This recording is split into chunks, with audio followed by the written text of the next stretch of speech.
নমস্কার বন্ধুরা, moons home কিচেনে আপনাদের সবাইকে স্বাগত। আজকের রেসিপি তালের গোলাপ জামুন।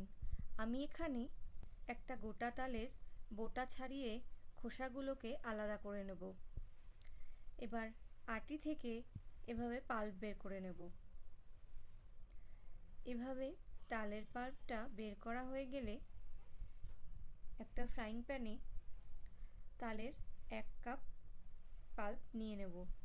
এর মধ্যে দিয়ে দেব সেই একই কাপ মেপে 1 কাপ জল আর তালের পাল্পটা এভাবে পাতলা করে নেব।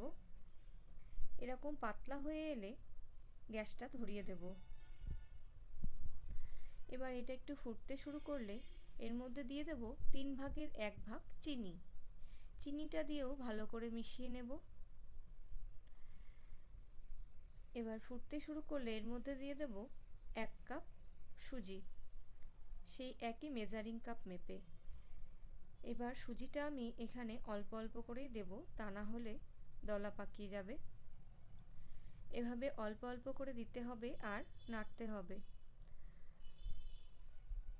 সুজিটা দিতে দিতে এই মিশ্রণটা অনেকটাই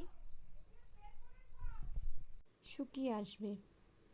আমি কিন্তু এই 1 কাপ সুজিকে 4 থেকে 5 বারে দিয়েছি। আপনারাও চেষ্টা করবেন এভাবে অল্প অল্প করে সুজিটা মিশিয়ে নিতে। এরকম শুকিয়ে এলে এরকম ছড়িয়ে দিয়ে এটাকে ঠান্ডা করতে দেব। ঠান্ডা হয়ে এলে এটাকে তুলে নিয়ে একটা প্লেটে নিয়ে নেব। এখানে প্লেটে নিয়ে নিয়েছি।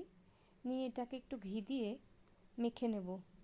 ভালো করে মেখে নিতে হবে, তা না হলে যদি কোথাও সুজির কোনো দলা থেকে থাকে তাহলে সেটা এর সাথে মিশে যাবে। এভাবে মাখা হয়ে গেলে এর থেকে আমি 2 টুকরো করে নেব। এবার একটা টুকরো নিয়ে হাতে একটু সাদা তেল নিয়ে গোলাপ জামুনের মতন করে ছোট ছোট করে কেটে নেব। এভাবে গোল গোল করে আপনারা আপনাদের ইচ্ছা মতন ছোট বড় তৈরি করে নেবেন। আমার এখানে সমস্ত গোলাপ জামুনগুলো তৈরি করা হয়ে গেছে।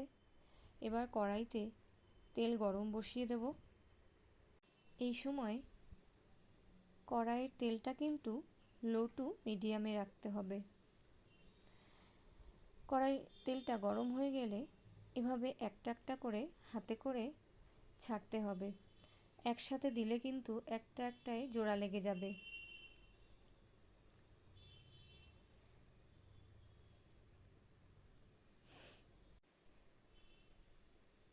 এবার আস্তে আস্তে এটা ভাজা হতে থাকবে। এটা ভাজা হতে থাকুক, ততক্ষণ আমি গোলাপ জামুনের চিনির রসটা তৈরি করে নেব।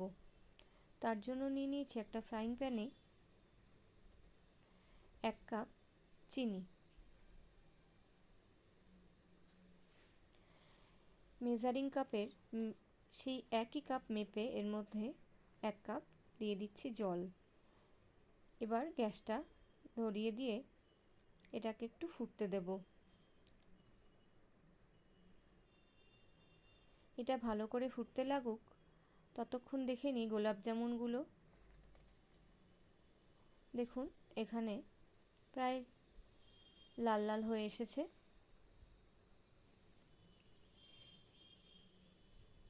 আমি এর থেকে বেশি ভাজবো না।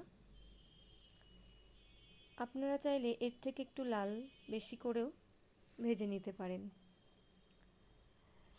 এভাবে তেলটাকে ছেঁকে তুলে নেব। আমাদের চিনি শিরাটাও একদম তৈরি। এর মধ্যে 2টো ছোট এলাচ দানা দিয়ে এর মধ্যে গরম গরম ভাজা গোলাপ জামুনগুলো দিয়ে দেব। গোলাপ জামুনগুলো কিন্তু একটু নাড়াচাড়া করে দিতে হবে, তা না হলে চারিদিকে রস ঢুকবে না। ব্যাস কিছুক্ষণ রেখেই গোলাপ জামুনগুলো প্লেটে গরম গরম সাজিয়ে সার্ভ করুন জিভে জল আনা তালের গোলাপ জামুন। দেখে নিন গোলাপ জামুনগুলো ঠিক কতটা নরম হলো। বাহ, দারুণ নরম হয়েছে। এর ভেতরে রসটাও একদম ভালোভাবে ঢুকে গেছে। দেখুন কত সুন্দর ভেতরটা।